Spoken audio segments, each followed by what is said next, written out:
Track 20. 1. Would you mind answering a few questions for a survey I'm doing? Not at all. How do you feel about the funding for university education? Do you think it should be free, or should people have to pay?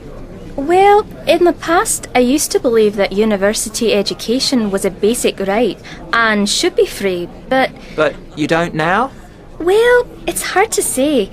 I definitely believe everyone should have access to free secondary schooling, but I'm not so sure about university.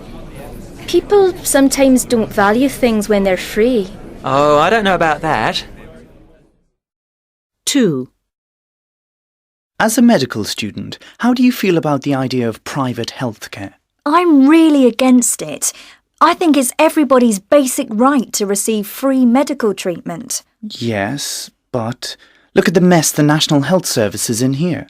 The hospitals are overcrowded, the young doctors are doing 16-hour shifts. It's exploitation.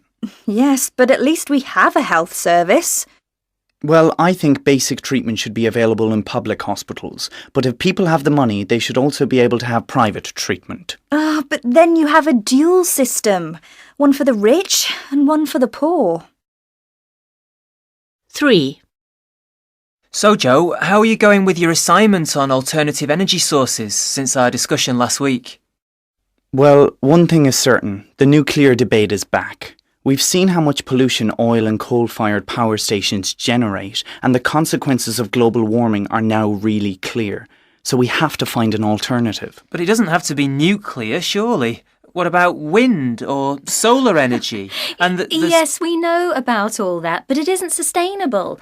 It's not going to keep a city of 12 million people going through the winter, whereas nuclear energy could.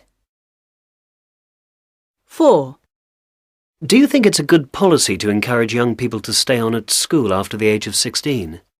I don't believe in forcing teenagers to stay on at school if they really aren't enjoying it. Oh, I'm not sure about that. They're not really old enough to know what's good for them, are they?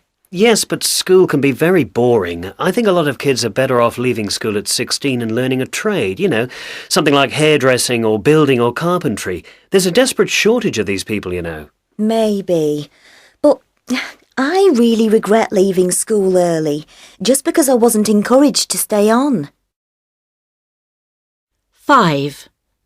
I've been looking at the pros and cons of public versus private funding for highways as part of my economics assignment. Private funding is really the way to go. Well, it may get the roads and tunnels built, but then we, the motorists, have to pay a fortune to use the roads. I mean, look at the cost of the city tunnel here. But that's okay.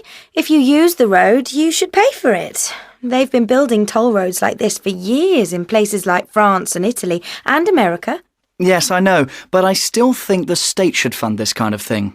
Well, if you don't pay when you use it, you'll have to pay higher taxes. Either way, you're going to pay. She's got a point, 6. OK, Marion, how did you go with your newspaper survey? Are people still buying papers, or are they a thing of the past? Well, our survey has basically shown that older people still buy papers, but that most young people don't. Can you tell us a little more? Yes.